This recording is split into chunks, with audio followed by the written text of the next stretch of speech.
Welcome to Rome. Perfume can't mask this stench. Right, here we are then. Rome, the big one, the eternal city, the heart of an empire that spanned continents and centuries. Gladiators, emperors, togas, the lot, the grandeur, the glory, the sheer spectacle of it all. You've seen the movies, right? The epic battles, the majestic architecture, the powerful leaders, all those blokes with the laurel wreaths looking dead serious, the epitome of Roman dignity and power. Well, chuck that image right out the window, because behind that facade of marble and might, there was a different story. See, ancient Rome, it stunk. And I don't mean just a bit of a bad smell, and not just a little bit whiffy like your nan's carpet after a Wetherspoon sesh. No, we're talking about a stench that could knock you off your feet. We're talking full-on, gut-churning, vomit-inducing stink. The kind that makes you gag and wish you had a clothespin for your nose. Imagine walking down the street, dodging stray dogs and chariots, trying to navigate through the chaos, all while this wave of perfume mixed with, well, let's just say human waste, assaults your nostrils. The Romans tried to mask the smell with perfumes, but it was a losing battle. Not exactly the glamorous image they sell you on the History Channel, is it? The reality was far from the sanitized version we often see. But that, my friends, is the real Rome. The Rome that existed beneath the surface of all that grandeur. The Rome nobody tells you about in school. The gritty, grimy, and often downright disgusting side of the ancient world. The Rome where fancy togas couldn't hide the fact that most folks hadn't had a proper wash in weeks. Hygiene was a luxury few could afford. And why's that, you ask? Why was such a powerful and advanced civilization so dirty? Well, turns out, while the Romans were busy conquering half the world, they forgot a few key details back home. They were masters of engineering and warfare, but basic sanitation? Not so much. Like, basic hygiene. They had public toilets, sure, but they were far from what we'd consider clean. Public toilets that'd make a Portaloo look like Buckingham Palace. They were communal, often filthy, and a breeding ground for disease. Sewers that were basically open trenches. Waste flowed through the streets, mixing with the dirt and grime of daily life. And don't even get me started on the baths. The famous Roman baths, where people went to relax and socialize. Turns out, what sounds like a good soak after a hard day conquering Gaul was actually a breeding ground for all sorts of nasty business. Bacteria thrived in the warm communal waters. But stick with me, yeah? We're going in deep. We're going to uncover the less glamorous side of Roman life. We're going to pick apart the pristine facade of ancient Rome and expose the grim reality lurking beneath. Ready? It's not going to be pretty, but it's going to be real. Then hold your nose and let's get stuck in. We're diving headfirst into the muck and mire of ancient Rome to reveal the truth behind the myth. All right, so picture this. You're a Roman citizen, right? You've spent all day sweating it out in the forum, haggling over prices, maybe catching a glimpse of the emperor picking his nose or something. You're hot, you're bothered, you stink like a week-old toga. What's the solution? A trip to the baths, obviously. Now, on the surface, not a bad shout. The Romans loved their baths. They were these massive, opulent complexes with pools of varying temperatures, steam rooms, saunas, the works. Sounds dead fancy, doesn't it? Like a Roman version of a spa day. Except here's the catch, everyone went to the same baths, and I mean everyone. Rich senators rubbing shoulders with butchers, bakers, candlestick makers, you name it. All crammed into these pools, sweating, spitting, doing what people do in baths, if you catch my drift.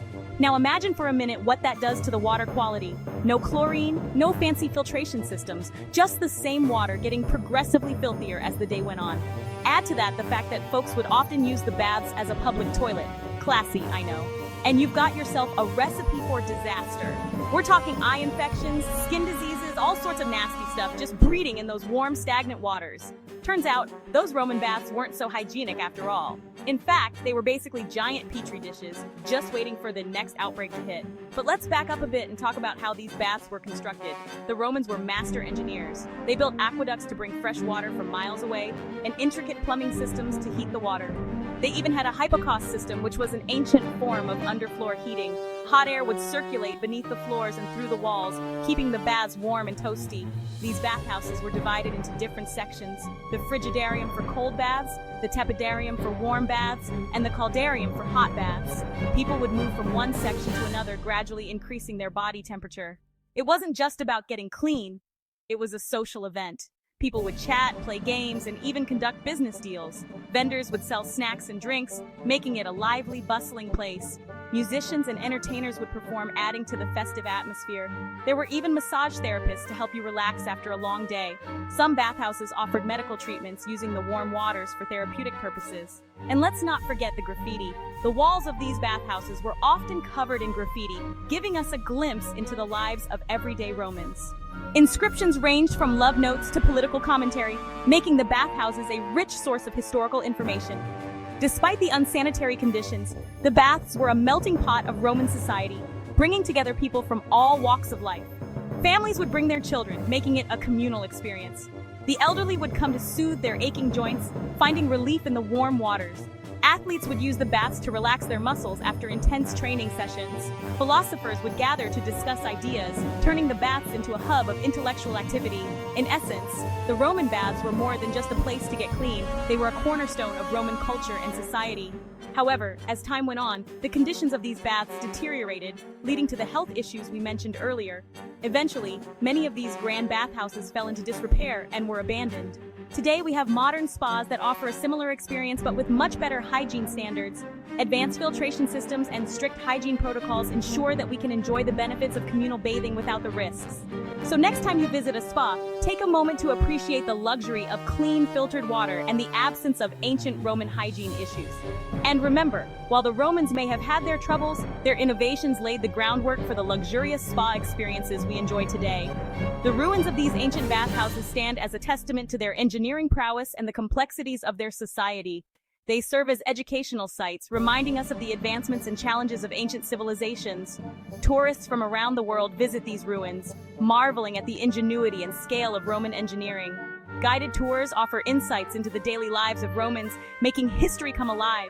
Historical reenactments provide a vivid portrayal of what life was like in these bustling bathhouses. So while we enjoy our modern spas, let's not forget the legacy of the Roman baths and the lessons they teach us about hygiene, engineering, and society. The story of the Roman baths is a fascinating chapter in the history of public health and communal living, and it reminds us that even in the pursuit of luxury and relaxation, cleanliness is key.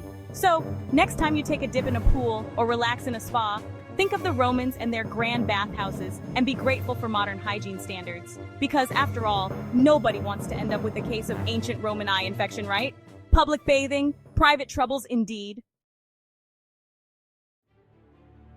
Right, let's talk toilets, shall we? It's a topic that doesn't often come up in polite conversation, but it's absolutely fascinating when you dive into the history of it.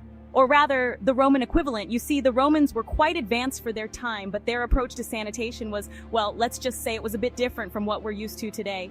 Now forget your fancy flushing loos with heated seats and all that jazz. The Romans had a more communal approach to answering nature's call. In ancient Rome, going for a number two was a communal affair. Imagine sitting side by side with your neighbors, having a chat while doing your business. It was a social event of sorts. They had these public latrines, right? These were large, open rooms with long benches that had holes cut into them. No walls, no partitions, just you and everyone else. Basically, long benches with holes cut in them. It was a very open and, shall we say, communal experience. No cubicles, no privacy, just you and your mate Barry chewing the fat while doing your business. It was a place to catch up on the latest gossip, discuss politics, or just pass the time. Now you're probably thinking, where did all the, waste go? It's a valid question, and the answer is both ingenious and a bit grim. Well, that's where things get really grim. The Romans had a sewer system, but it wasn't quite what you'd expect. See, the Romans had this sewer system, right? They called it the Cloaca Maxima, which sounds grand, but in reality, it was just a big, open ditch. They called it the Cloaca Maxima.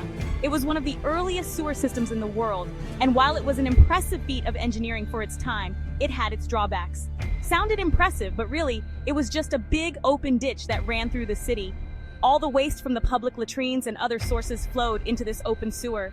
All the sewage, everything just flowed straight into the Tiber River. This river was the lifeblood of Rome, but it was also the main sewer.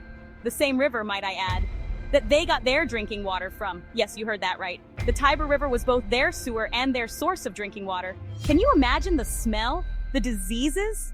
It must have been unbearable at times. The stench alone would have been enough to make anyone ill. Cholera, typhoid, dysentery, you name it, the Romans had it. These diseases were rampant and they spread quickly through the population. And it spread like wildfire thanks to their, shall we say, relaxed attitude towards sanitation. Personal hygiene wasn't a top priority and it showed. So next time you complain about having to take the bins out, just spare a thought for the poor sods living in ancient Rome.